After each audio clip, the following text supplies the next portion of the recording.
பவானிசாகர் வாக்காளர்களே, நினைவிருக்கிறதா கொரோனா காலம்? ஊரெங்கும் மரண ஓலம். அந்த காலத்தில் நடு இரவு நேரத்தில் வெடித்து அழுதபடி அழைத்தது ஒரு குரல். பதறி அடித்து வந்து நின்றார் தோழர் சுந்தரம். ஒற்றை அறை மட்டும் உள்ள அந்த வீட்டின் நடுவில் இறந்து கிடந்தார் ஒரு வயதான தாய். பெற்ற பிள்ளைகளும் உற்றார் உறவினரும் அருகில் சென்றால் நோய் தொற்றுமோ என்ற அச்சத்தில் வெளியே விலகியே நின்றனர். நிலைமை அறிந்த தோழர் சுந்தரம் அருகில் உள்ள தோழர்களுக்கெல்லாம் அழைப்பு விடுத்தார். ஓடோடி வந்தனர் தோழர்கள். எந்த அச்சமும் இன்றி எல்லா காரியங்களையும் அவர்களே செய்தனர். கை கூப்பியது அந்த குடும்பம். சுந்தரம் மலைத்து நின்றார். ஏழைகள் அனைவருக்கும் ஒற்றை அறை கொண்ட வீடுகள் தானே உண்டு. ஒருவர் நோயுற்றால் தனிமைப்படுத்தவும் முடியாமல், உடனிருந்து பார்க்கவும் முடியாமல் தவிக்குமே அந்த மக்கள் கூட்டம். என்ன செய்யலாம், என்ன செய்யலாம்? விடிய விடிய விழித்து கிடந்து விடை கண்டனர் சுந்தரமும் தோழர்களும்.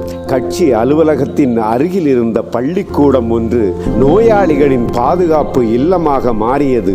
படுக்கைகள், உணவு, முதலுதவி 24 மணி நேரமும் உடனிருந்து பராமரிக்க தோழர்களின் பாதுகாப்பு குழு என எல்லாவற்றையும் ஏற்பாடு செய்துவிட்டே தானுறங்கச் சென்றார் தோழர் சுந்தரம்.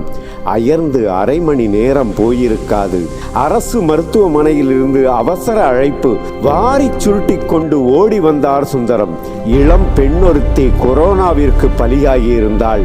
உடலை வாங்கச் சொல்லி நிர்வாகம் வலியுறுத்த கணவன் உட்பட யாரும் உடலை தொட மறுத்து கொண்டிருந்தனர்.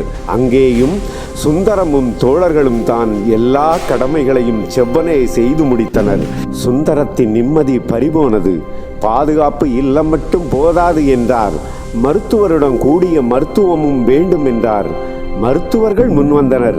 ஆனால் ஆக்சிஜன் உட்பட அனைத்து மருந்துகளும் கொண்ட மருத்துவமனையும் வேண்டும் என்றனர். சுற்றி திரிந்து புதிதாய் கட்டி முடிக்கப்பட்ட ஒரு மருத்துவமனை கண்டறியப்பட்டது.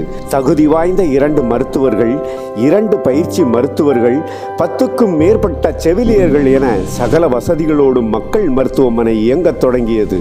ஒருவரை கூட பலி கொடுக்காத அந்த மருத்துவமனையால் ஊரே பலனடைந்தது. வாய்ப்பிருந்தவர்கள் முடிந்த தொகை வழங்கினர். ஏழைகள் உயிர் பிழைத்தனர்.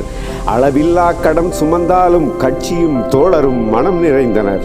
சுந்தரம் என்றால் பாட்டாளி வர்க்க பாசக்காரன், தாயுள்ளம் கொண்ட தோழன்.